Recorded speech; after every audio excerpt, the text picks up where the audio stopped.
It was too late.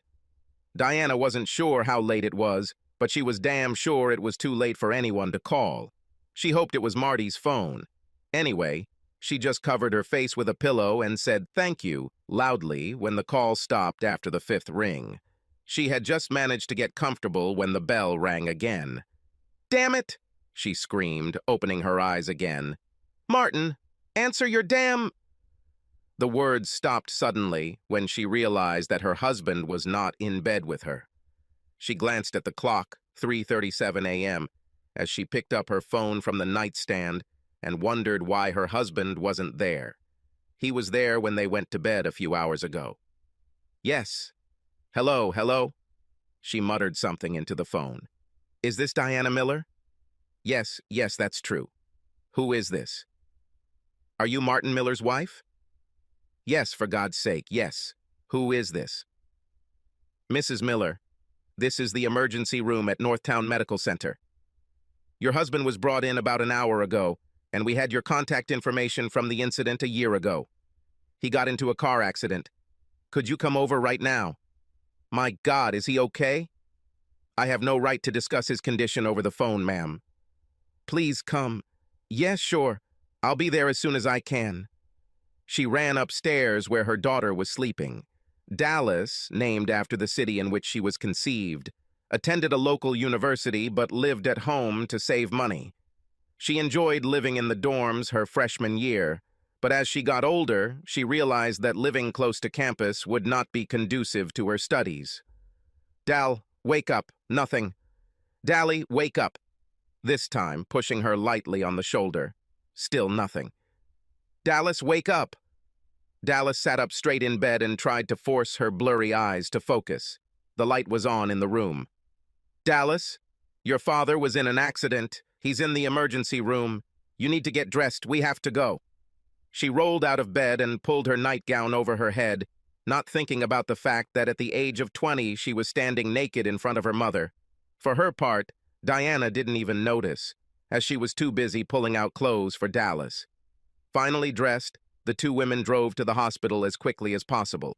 Dallas began bombarding her mother with questions about what happened, but Diana had no more information. It seemed like an eternity before they got there, but it was only about 10 minutes considering the lack of traffic. They were shown to Martin's room in the emergency department and were shocked by his condition. He was covered in bandages and clearly unconscious.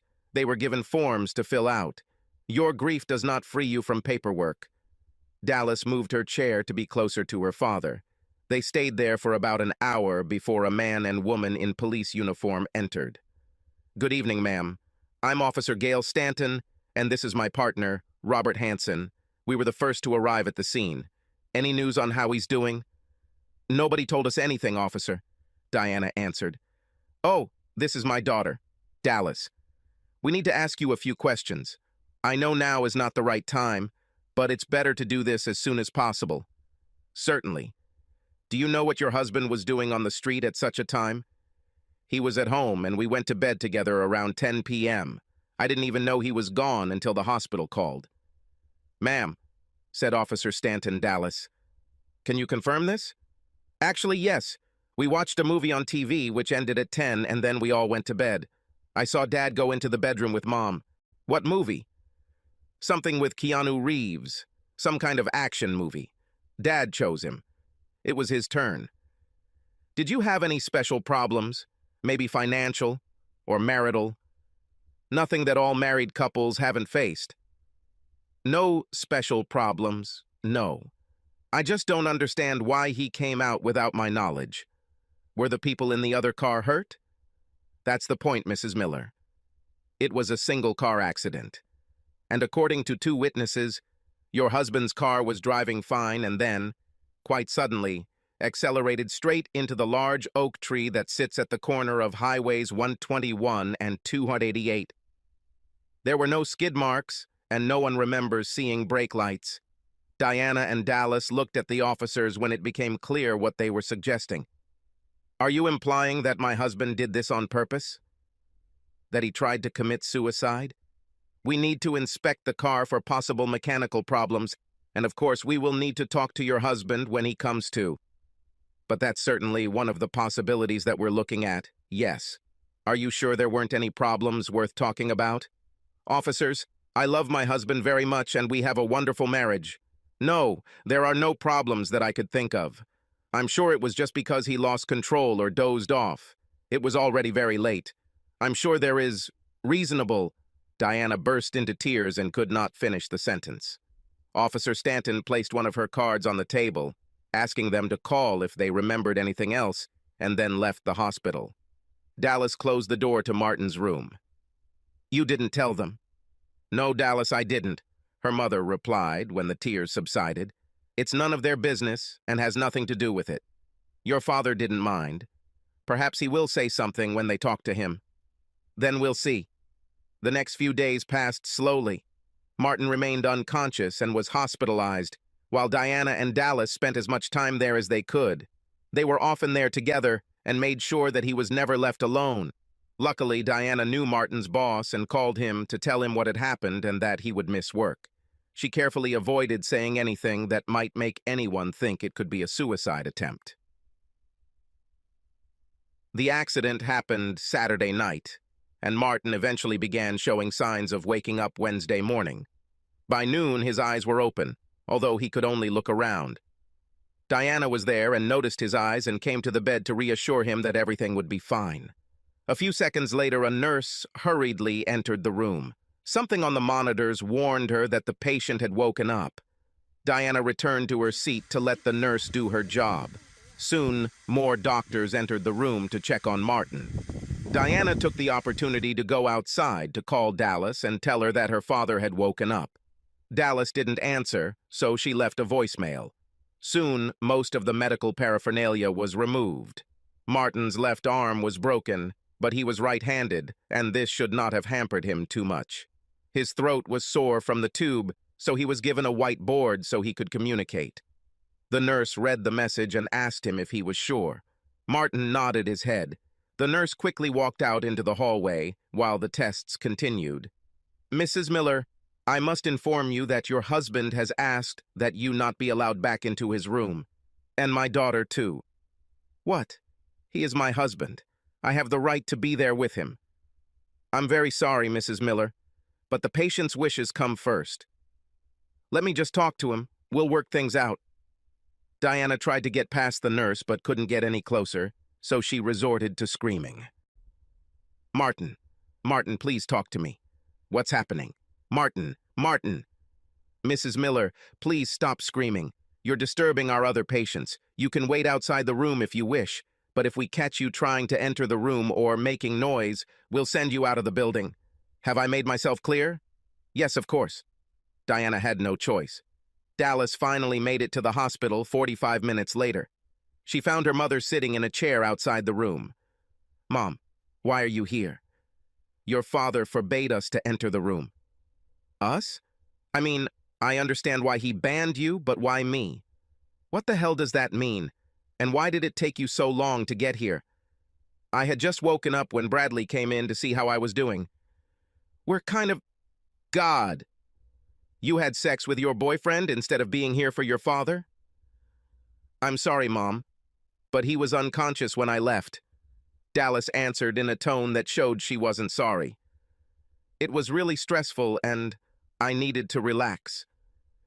It worked really well, for what it's worth. When you have the opportunity, you should call too. I'm not going to do that. And let's not talk about it right now. It's disrespectful. The irony of the situation made Dallas chuckle.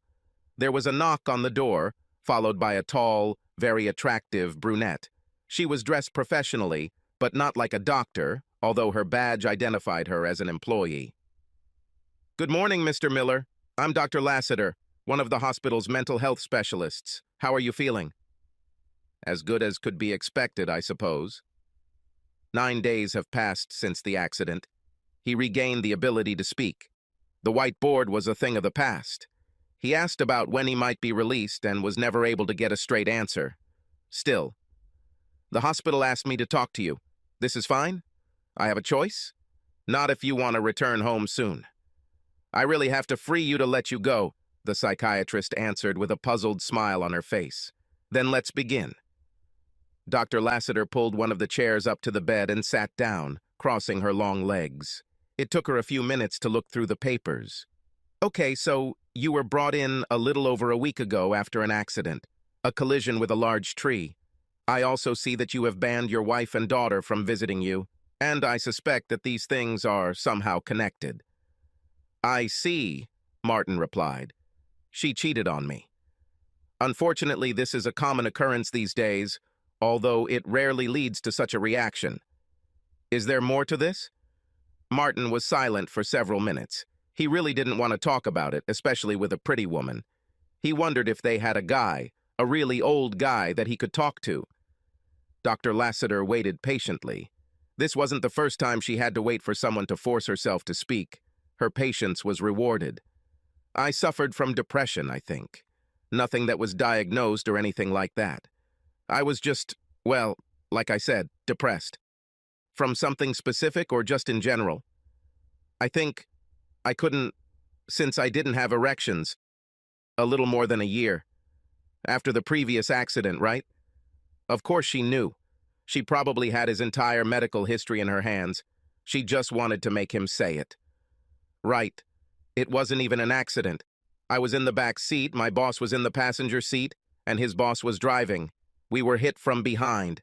There were no airbags or even very large damage, but I was not prepared for that. I hit my head on the seat in front of me. I'm guessing that was the reason.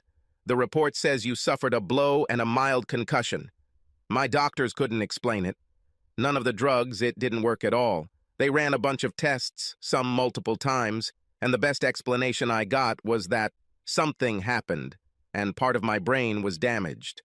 So you couldn't achieve erections, which led to your wife eventually becoming dissatisfied with your sex life, which in turn led to her having an affair. This eventually wore you down and led to the events of that evening. Is this something like this? In a nutshell, yes. And how long did it take before your wife did this? 7 or 8 months, I think. We tried to take care of things in other ways. Well, you know there are certain kinds of helpers. Yes, I understand how it works, Mr. Miller. I've already had sex before. Of course, sorry. I just feel a little uneasy. Anyway, at first everything was fine, and we hoped that my ability would return. We'd talk about spending the entire weekend in bed, having a really good time.